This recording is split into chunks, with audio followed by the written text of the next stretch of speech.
Good morning, my name is Claire Meads. I'm Sarah Kay. I'm Kayla Reardon, and our group posed the question, how should the medical field proceed in the study of medical marijuana? Marijuana for medicinal purposes has been used as a natural remedy for palliative illnesses for centuries. Studies have shown that delta 9 tetrahydrocannabinol, THC, is the main psychoactive factor in cannabis. When the THC binds with the cannabinoid receptors in the brain, the consumer may experience increased appetite, relief of nausea, and relief from pain. Because of this, medical marijuana was frequently prescribed in the United States until 1937, when the use of cannabis was outlawed. According to the DEA, or the Drug Enforcement Agency, patients cannot obtain a routine prescription for marijuana because it is a Schedule I substance and therefore illegal under federal law to prescribe as a medicine. However, since then, 29 out of 50 states in the United States and DC have legalized the medical use of marijuana, which brings up the question, how should the medical field proceed in the study of medical marijuana? Our first perspective in this is the study of medical marijuana should continue. And I looked at this through the ethical lens. And so I'm going to start with the California Medical Association Council on Scientific and Clinical Affairs distributed a set of guidelines for the use of medical marijuana. In accordance with the California law, it is legal for a doctor to prescribe the substance for patients suffering from anorexia, arthritis, seizures, severe nausea, and overall chronic pain, as well as a number of other specific health concerns. Even though the CMA acknowledges that the results are inconclusive, they believe that it can be used as an effective reliever of chronic pain, especially from nerve damage. The following is an excerpt from the Physician's Code of Ethics, Section 2.17, regarding a patient's quality of life. For example, if a patient was experiencing severe chronic pain, it wouldn't be just for a doctor to ignore it, nor would it be just for a doctor to promote the use of medical marijuana if the patient is not comfortable with it. In the making of decisions for the treatment of persons who are severely disabled by injury or illness, the primary consideration should be what is best for the individual patient.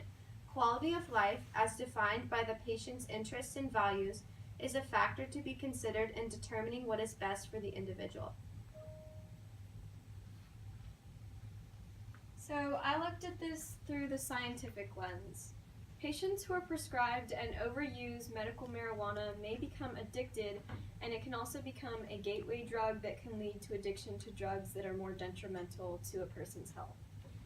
In addition, reports state that smoking and inhaling marijuana is a contributing factor to respiratory cancer. Oral THC, or dronabinol, and the synthetic cannabinoid nabilone have been registered for the medical use in the US and UK, but they have not been widely used because patients find it difficult to titrate doses of these drugs. US federal governments have tried to prevent patients from obtaining cannabis and threaten physicians who prescribe it with criminal prosecution or loss of their license to practice. Doctors cannot prescribe a standard amount of marijuana to patients because it is a Schedule I substance and therefore illegal under federal law to prescribe as medicine.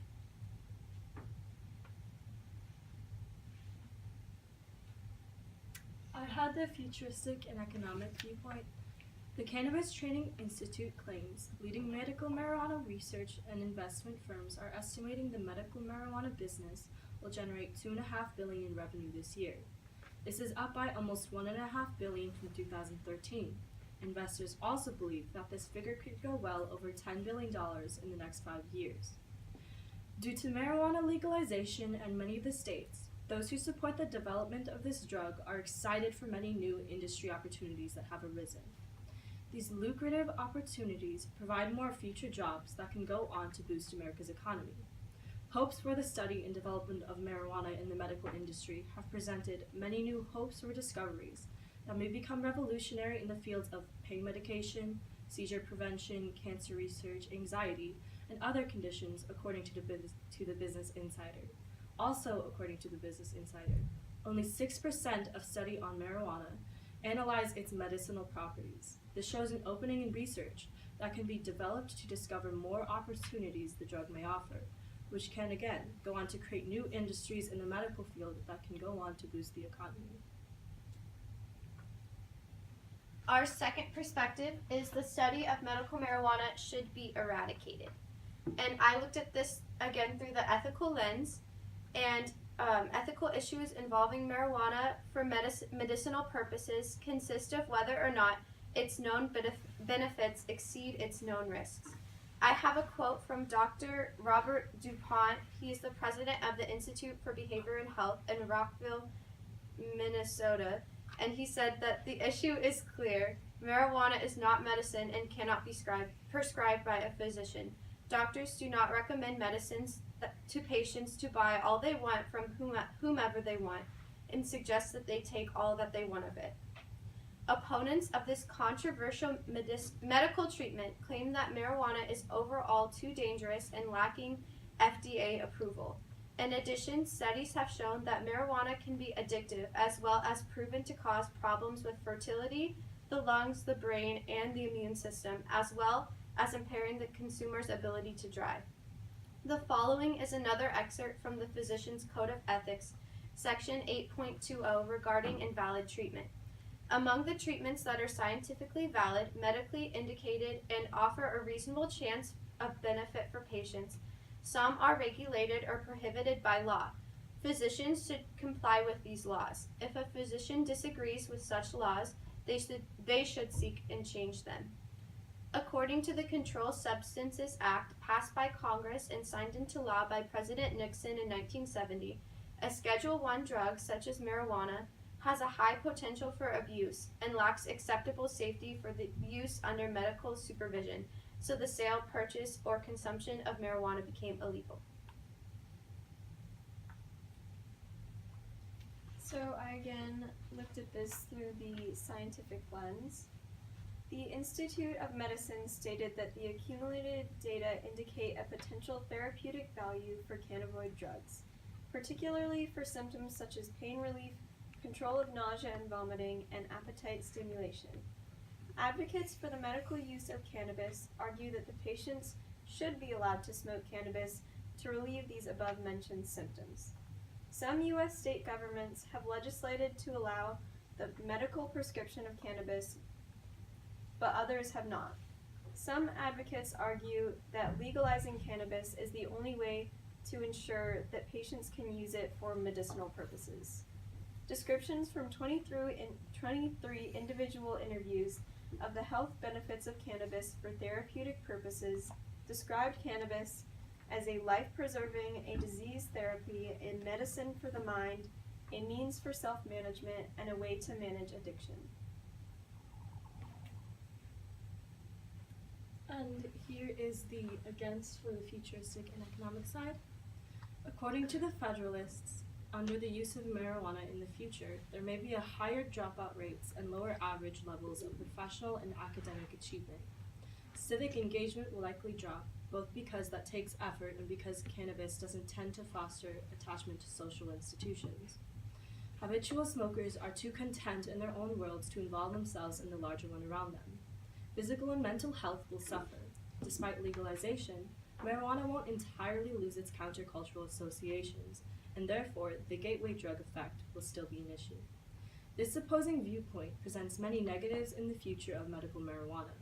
These negatives mainly involve mental illness, and those in opposition fear the normalization and consumption of marijuana can lead to developments of those issues for many Americans, resulting in a lack of civic engagement, care for life, and physical health. Economically, this means there will be less focused workers who may not work hard enough. This will lower the economy and work levels throughout America, while damaging more people's physical health, which would again lower the work levels and able workers throughout America.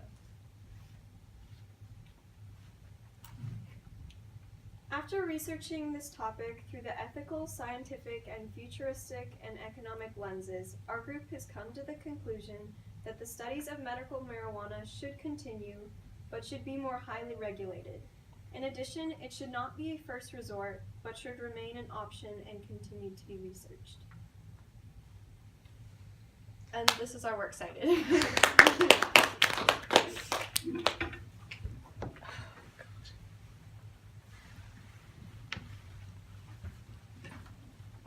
So describe how the content of the team presentation was changed as a result of group discussion. Well, when we first started researching our topic before we had our question narrowed down, I don't remember exactly how it was worded, but essentially it was a yes or no question, and the answer was no. It was something to the effect of, is marijuana like a reasonable, like does it have the same qualities as modern medication? And so Miss Wright-Elson actually told us that like it doesn't, and so we had to change it from a yes/no question into a how should the research continue.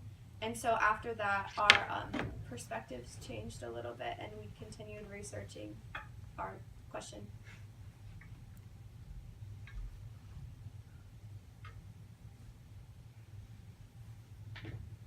So reflecting on your colleagues' work, which one had the greatest impact on your overall understanding of the problem that your group identified? For me personally, I think it was Sarah's research, because hers was very in line with mine for the futuristic lens, because a lot of my futuristic research had to do with the science behind how marijuana affected others.